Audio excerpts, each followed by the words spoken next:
మా latest videos కోసం మా ఈ తెలుగు న్యూస్ ఛానల్ సబ్స్క్రైబ్ చేసి గంట సింబల్ యాక్టివేట్ చేసుకోండి. రేపు సంకటహర చతుర్థి, వినాయకుడికి ఇష్టమైన రోజు కాబట్టి రహస్యంగా దీనిని తాగితే మీ జీవితం మారిపోతుంది. సంకటహర చతుర్థి రోజు ఇది త్రాగటం వల్ల మీ ఒంట్లోకి సర్వశక్తులు వస్తాయి. ఇది తాగటం వల్ల సర్వరోగాలు మాయమవుతాయి. వినాయకుడి పటం ముందు వీటిని పెట్టి తాగటం వల్ల మీకు ఉన్న ఆరోగ్య సమస్యలు, మానసిక ఇబ్బందులు అన్నీ తొలగిపోతాయి. మరి రేపు సంకటహర చతుర్థి రోజు ఏం తాగాలో ఈ వీడియోలో తెలుసుకుందాం. దేవతలందరిలో తొలి పూజ అందుకునేది వినాయకుడు. పూజ శుభకార్యం ఏదైనా సరే ముందుగా వినాయకుడిని పూజించిన తర్వాత మిగతా పూజ మొదలు పెడతారు. మానవుల కష్టాల నుండి గట్టెక్కించేది సంకటహర చతుర్థి వ్రతం.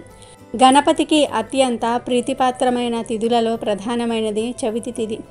అయితే ఈ చవితి లేదా చతుర్థి పూజను 2 రకములుగా ఆచరిస్తారు.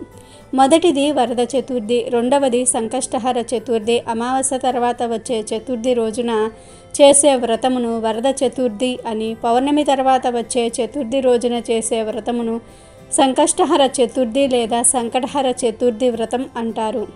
ఇందులో వరద చతుర్థిని వినాయక వ్రతంగా వినాయక చవితి రోజున ఆచరిస్తారు. సంకటములను తొలగించేది సంకటహర చతుర్థి.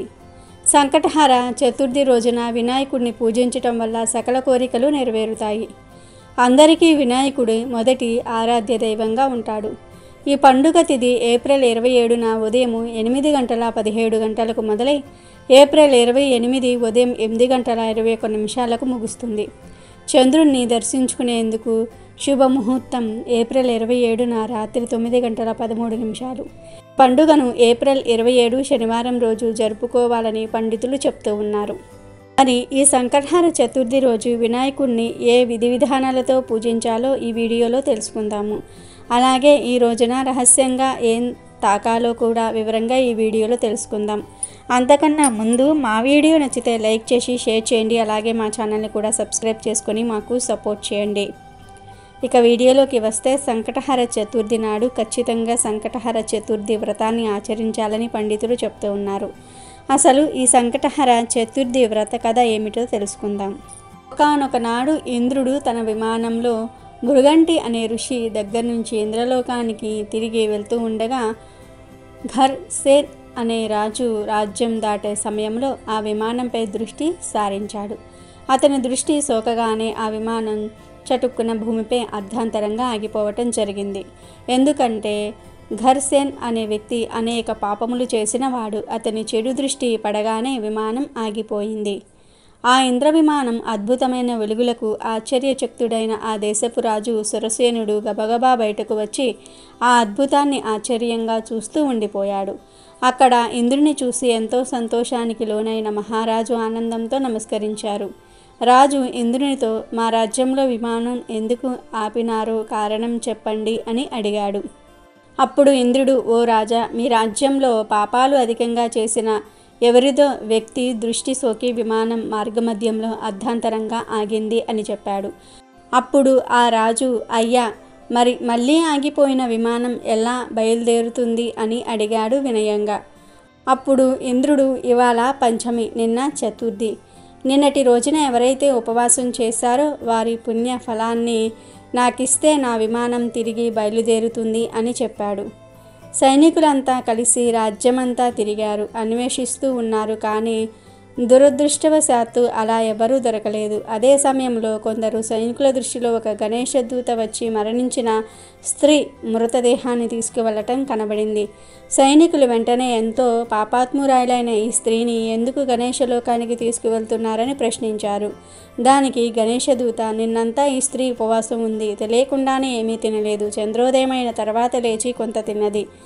రాత్రంతా నిద్రించి చంద్రోదయ సమయాన నిద్రలేచి కొంత తినటం వల్ల ఆమెకు తెలియకుండానే సంకష్ట చతుర్థి వ్రతం చేసింది. ఈరోజు మరణించింది అని చెప్పాడు.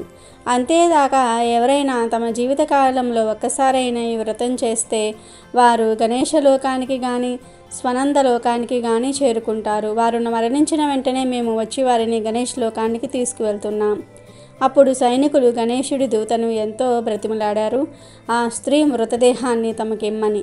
అలా చేస్తే విమానం తిరిగి బయలుదేరుతుందని ఎంతో చెప్పారు. ఆమె పుణ్యఫలాన్ని వారికి ఇవ్వడానికి గణేశుని దూత అంగీకరించనే లేదు. ఆమె దేహంపై నుండి వీచిన గాలి ఆ విమానం ఆగిపోయిన చోట చేరి విస్ఫోటనం కలిగించింది. మృతదేహం పుణ్యఫలం పొందినది కావటం వలన ఆ దేహాన్ని తాకిన గాలి సైతం పుణ్యం పొందింది. దాని వలన ఇంద్రుని విమానం బయలుదేరిందని చెప్పవచ్చు. ఈ కథ సంకష్టహర చవితి ప్రాముఖ్యత, ఆధ్యాత్మిక విలువలతో పాటు సంకష్ట చవితి ఉపవాసం మొదలైన విషయాలు తెలుపుతున్నది. వినాయకుని భక్తులందరి దృష్టిలోని వ్రతం చేయటం వలన చాలా పుణ్యం పొందుతారని భావన. ఈ వ్రత మహత్యం వలన ఈ వ్రతం ఆచరించిన వారు ఎవరైనా సరే గణేశుని లోకానికి లేదా స్వనంద లోకానికి వెళ్తారని, అక్కడ భగవంతుని ఆశీస్సుల వల్ల ఎంతో ఆనందాన్ని అనుభవిస్తారని గణేశ పురాణంలో చెప్పబడింది. మరి ప్రతి ఒక్కరూ సంకటహర చతుర్థి వ్రతాన్ని ఆచరించి శుభ ఫలితాలను పొందండి. హిందూ పురాణాల ప్రకారం పార్వతీ పరమేశ్వర్ల పెద్ద కుమారుడే వినాయకుడు. దేవులందరిలోనూ లంబోదరుడే మొట్టమొదటి పూజలు అందుకుంటారు. సంకటహర చతుర్థి వంటి పవిత్రమైన రోజున ఉపవాసం ఉండటం వల్ల వినాయకుని అనుగ్రహం లభిస్తుందని చాలామంది నమ్ముతూ ఉంటారు. అంతేకాదు తమ జీవితంలో ఎదురయ్యే అడ్డంకులన్నీ తొలగిస్తాడని, తాము కోరిన కోరికలన్నీ కూడా నెరవేరుస్తాడని చాలామంది విశ్వాసము. అందుకే ఈ రోజున ఉపవాసం ఉండాలని నమ్ముతూ ఉంటారు. సంకటహర చతుర్థి నాడు తెల్లవారుజామున నిద్రలేచి ఇల్లు శుభ్రం చేసుకోవాలి. ఇల్లు మొత్తం గంగాజలం చల్లుకోవాలి లేదా పసుపు నీటిని ఇల్లంతా చల్లాలి. తర్వాత తలస్నానం చేసి పూజ గదిని శుభ్రం చేసుకోవాలి. వినాయకుడి విగ్రహాన్ని ఉంచి ఆయనకు ఇష్టమైన పసుపు రంగు పూలను అలంకరించుకోవాలి. అలాగే దర్భగడ్డిని సమర్పించాలి. నైవేద్యంగా బూందీ లడ్డు, మోదకాలను నివేదించాలి. ఆవు నెయ్యితో దీపాన్ని వెలిగించుకోవాలి. సంకటహర వ్రత కథను చదివి హారతి ఇవ్వాలి. పూజలో ఏమైనా పొరపాట్లు జరిగి ఉంటే క్షమించమని కోరుతూ గుంజీళ్లు తీయాలి. పూజ అనంతరం ఉపవాసం ఉండాలనుకునేవారు ఉపవాసం నియమాలను పాటించాలి.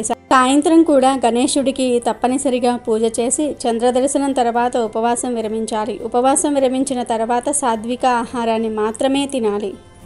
ఈరోజు పూజ చేసే సమయంలో ఒక గ్లాసు పాలను వినాయకుడికి నైవేద్యంగా పెట్టాలి. అలాగే చిన్న బెల్లం ముక్క కొని తెల్ల నువ్వులను వినాయకుడి పటం దగ్గర ఒక ప్లేట్లో పెట్టి మీకు ఉన్న ఆరోగ్య సమస్యల గురించి, మానసిక ఇబ్బందుల గురించి చెప్పుకోవాలి. పచ్చి పాలను కాకుండా మరగబెట్టిన పాలను నైవేద్యంగా పెట్టాలి. ఇక ఆ రోజు సాయంత్రం కాళ్ళు చేతులు కడుక్కొని దీపం వెలిగించుకోవాలి. 7 లేదా 8 అయిన తర్వాత, అంటే ఆకాశంలో చంద్రుడు కనిపించినప్పుడు వినాయకుడికి వటం ముందు పెట్టిన పాలు, బెల్లము, తెల్ల నువ్వులను ఒక ప్లేట్లో పెట్టుకొని ఇంటి పైకి వెళ్ళి ఆ ప్లేట్ను చంద్రకిరణాలు పడే చోట పెట్టుకోవాలి. ఒక 5 లేదా 10 నిమిషాల తర్వాత పాలల్లో తెల్ల నువ్వులు, బెల్లము వేసి బాగా కలిపి తాగాలి. చంద్రకిరణాలు పడిన పాలను తాగటం వల్ల ఒంటికి సర్వశక్తులు వస్తాయి. పనులలో ఉత్సాహంగా పాల్గొంటారు.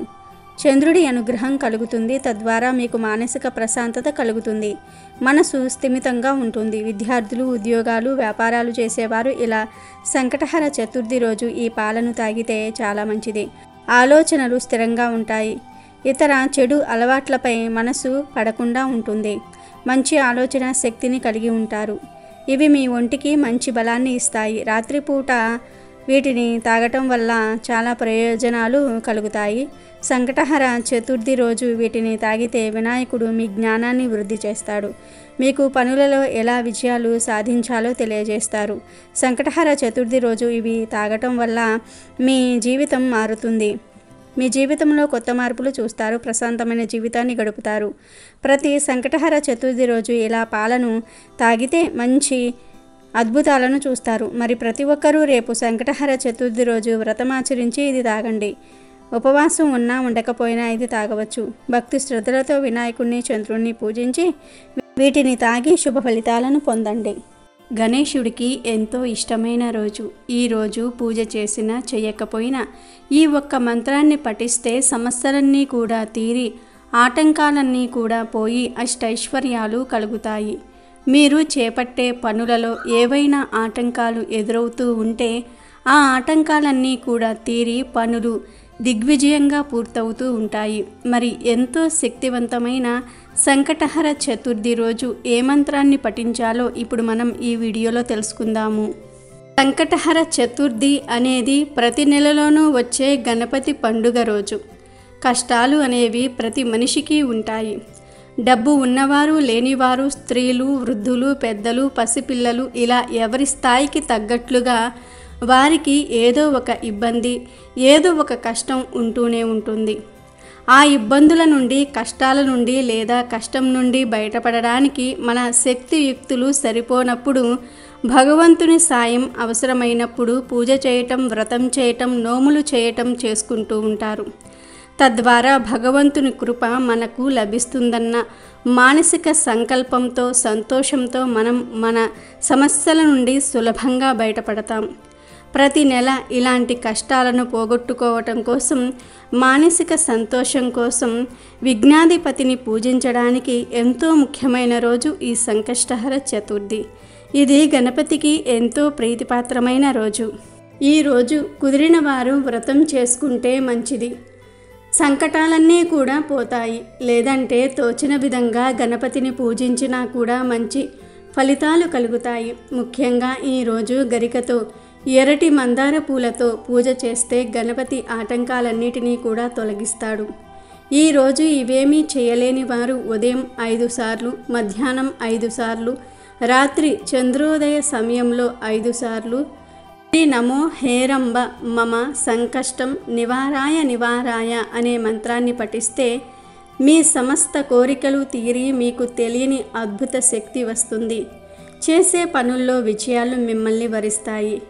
దీనితో పాటు సాయంత్రం శుచిగా స్నానం చేసి చంద్రోదయ కాలంలో గణపతి ముందు ఒక బెల్లం ముక్క ఉంచి గరికను విఘ్నేశ్వరుడికి సమర్పిస్తే మీ కష్టాలన్నిటి నుండి కూడా ఆ సంకష్టహర గణపతి తీరుస్తాడు. కాబట్టి మీరు కూడా రేపు సంకటహర చతుర్థి రోజు ఈ చిన్న చిన్న పనులను చేసి గణపతి అనుగ్రహాన్ని పొంది సంతోషంగా జీవించండి.